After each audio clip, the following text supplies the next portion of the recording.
Hello everyone, I'm Meteorologist Charlie Ironmonger. Thank you so much for joining me today for your noon news and weather update from the First Alert Desk. Now today is a First Alert weather day, really tonight is, and with that we do now want to turn to Pitt County Schools Superintendent and our very own Amarachi Uche, who again are discussing school closures and remote learning due to again the winter weather.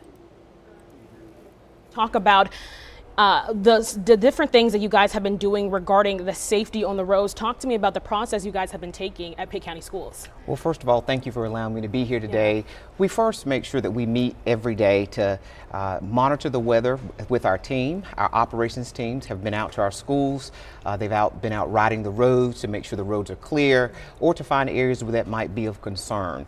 And so our team continues to meet every day to make sure that we're getting communications out to our teachers and our families and to everyone across the school district. Yeah, and we were talking before, and it's not just the teams that were out, you were out as well. Is that correct? Talk to me about what you've been seeing on the roads. Yes, so Monday and Tuesday and this morning I've been out driving around, and obviously some areas are well treated, and then there's some areas of concern that we have across the county that we probably wouldn't want to run buses in those areas right now, but we're continuing to monitor the weather to see how things unfold. Yeah, and what are the different factors that you guys look at determining whether you can go back to school or it's a remote learning day? Well, it's primarily based on guidance from the National Weather Service and our local emergency management, having conversations with them, asking for their guidance, what they're seeing, and sometimes what their recommendations are. Yeah, and some parents are talking right now about the remote learning days. Talk to me, will these remote learning days affect anything coming up in the school year? Well, the state gives us 5 remote learning days, and to date we've used 3.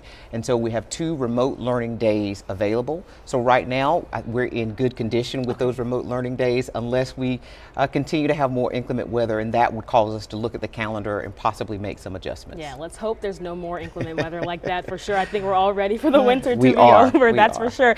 I want to talk about the work that's going in. It's not just the staff, but the teachers are getting those packets together, getting the virtual learning things that the students need, K through 12 and beyond. Just talk to me about the work that the staff and teachers are putting in to make sure kids still get their education. Well, as you know, if you want something done well in education, give that task to a teacher or a principal or school leader. And our teachers and school leaders have risen to the challenge.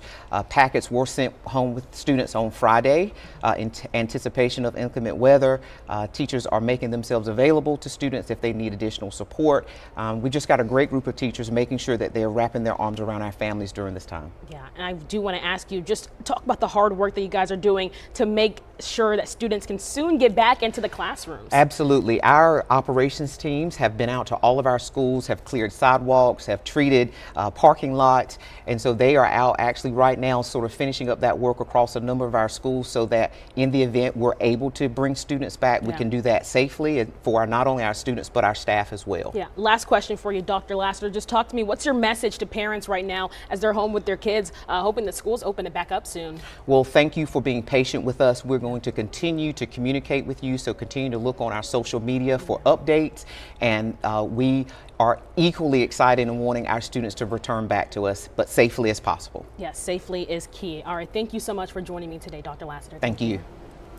And again, that was Dr. Steve Lassiter along with our very own Amarachi Uche talking about, again, school closures. And unfortunately, we do now need to turn straight to your weather forecast. And we've got another First Alert weather day again tonight into tomorrow. Now, we may need to stretch it out to tomorrow afternoon. Again, right now we've got it kind of midday, late morning, but models continue to suggest the storm system itself, the low pressure system, slowing down over the Carolinas, which would, of course, extend those impacts a little bit later into your Thursday, tail end of your Thursday evening. I do want to say good afternoon to Shelba Moore, along with Sharvan Ebron. Thank you both so much for joining me over on Facebook. As far as what you guys should expect across eastern North Carolina, it's about maybe I would say 1/10 of an inch of ice accumulations. This system is going to be more of an ice maker than a snow maker for eastern North Carolina. Now, could we see some snowflakes? Yes, we will absolutely see some snowflakes. The problem is, if you're hoping for what we just got done with this past week, or weekend, I should say, it's not looking nearly as impactful, which is great news, of course, for parents wanting their kids to get back to school. But it is, again, going to have some impacts. And with air temperatures overnight continuing to drop down below freezing for tonight, and then again coming up Thursday night into Friday morning, the opportunity for ice formation is still very much present across eastern North Carolina. Now, current air temperatures generally reading in the mid-40s right now. We've got rain showers moving over the east. These raindrops, each one that falls is taking snowfall along with it. Once those drops hit any sort of snow that is packed up and accumulated over eastern North Carolina, it is transferring warmer energy, it's really transferring heat into that snow, helping melt it away and take it off of the roads. Here's what we've got right now in Belhaven. You can see what was completely snowy kind of dock pier area. It is now showing certainly more signs of bare ground. Good afternoon to Tiffany Smith. Hopefully you're having a fantastic Wednesday. Air temperatures again right now around the mid-40s. Some of us a little bit warmer than that. We've got 47 degrees being reported in Edenton, Washington, Hatteras, and Beaufort. On the flip side of that coin, a little bit cooler right now through Manteo, New Bern, Greenville, Williamston, and Roanoke Rapids. All areas just mentioned coming in at about 43 degrees. But when compared to where we were yesterday, this is pretty much on par with where we were. Some areas a little bit warmer, other areas a little bit cooler, some areas showing no change at all. But winds will start to pick up more so this afternoon and evening than what we've seen so far this morning. And those winds are going to start to really blow out of the northeast. And I'm not anticipating super strong winds, but about a 6 to 12 mile per hour breeze will be possible coming up later on today. I do want to say good afternoon to Brenda Roebuck along with Jay Cotton. Hopefully you guys are enjoying the raindrops that we've got coming down, taking the snow away from eastern North Carolina, only to have this low pressure system you're seeing there try to bring some of that snow back to the east. Some. Notice how I said some. This is certainly not going to be the same type of system we had over Saturday and Sunday. Here's what we've got for the rest of today. Again, more rain is expected to stretch over the east as we make our way through the evening hours. So if you're hoping for a little bit of a sunny break this afternoon, unfortunately, you're not going to find it in eastern North Carolina, no matter where you are, from the coast to I-95, from Surf City, all the way up to the Virginia line. It is not looking like we are going to be seeing any sort of sunshine today. That will come as we get into the weekend. Friday, Saturday, and Sunday, all going to be very sunny days. I do want to say good afternoon to Sierra Hardison, along with Ebony Hardy and Tiffany Ramos. Thank you guys so much for joining me. I want to again give you guys a look at what that rain snow line is going to do later on tonight. This is a picture by 9 p.m.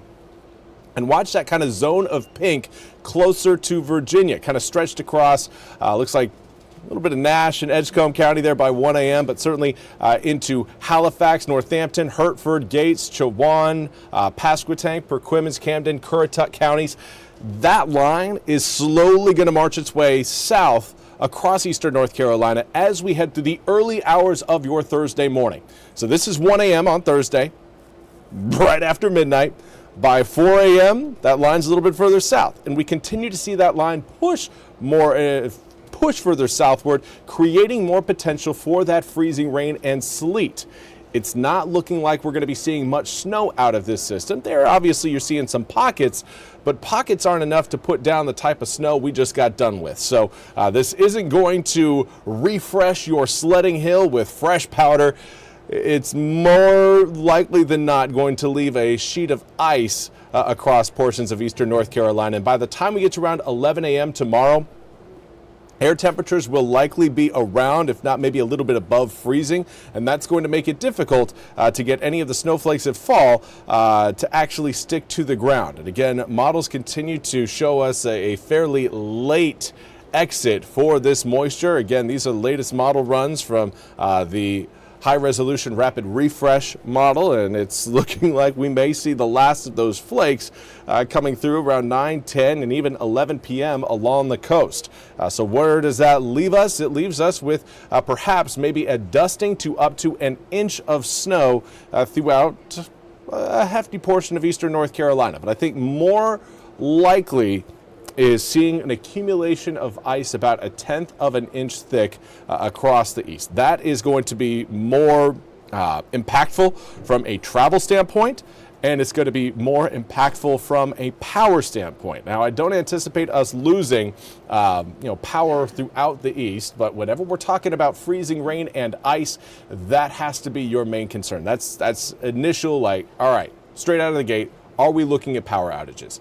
Right now, it does not look like we will see enough ice accumulate to start to create those power outage dangers, but that's where, again, our first thought goes. And then we turn to what is the commute looking like coming up for Thursday night into Friday morning.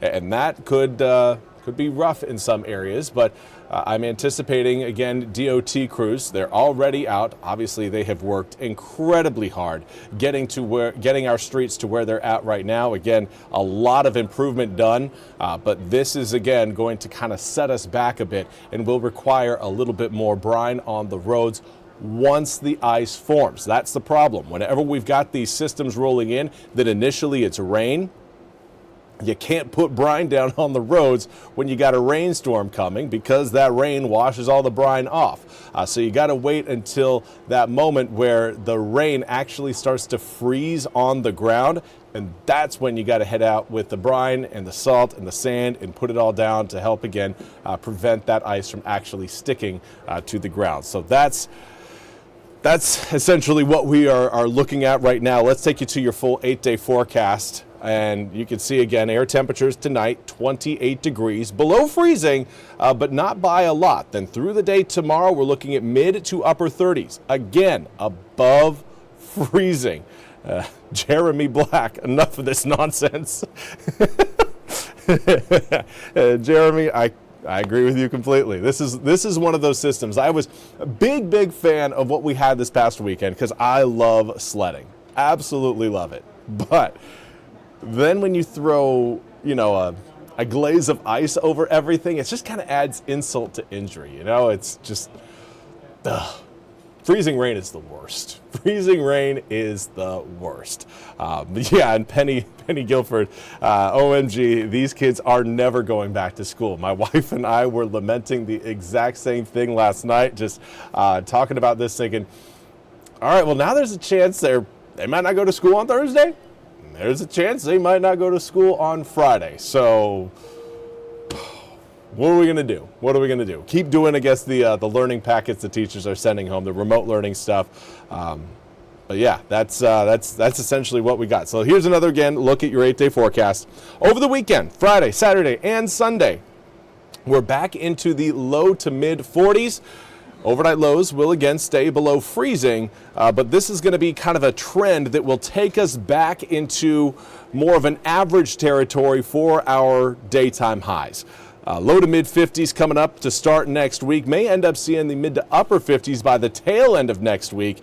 So if you're hopeful for a little bit more warmth with your sunshine, a little bit more of a toastier February right now, next week is looking like that could come true. So looking forward to that. If you're tired of the chill and the cold, just hold on till Monday and Tuesday of next week. You will start to enjoy a little bit more warmth. But that's all we have time for today's noon news and weather update from the First Alert Desk. We'll begin coming out with kind of a general idea of where some of those heavier hit spots could end up being as we head into tomorrow morning. We'll have maps showing those details coming up at 1 o'clock. Until then, I hope you all have a fantastic rest of your Wednesday. We'll see you back here in just under an hour.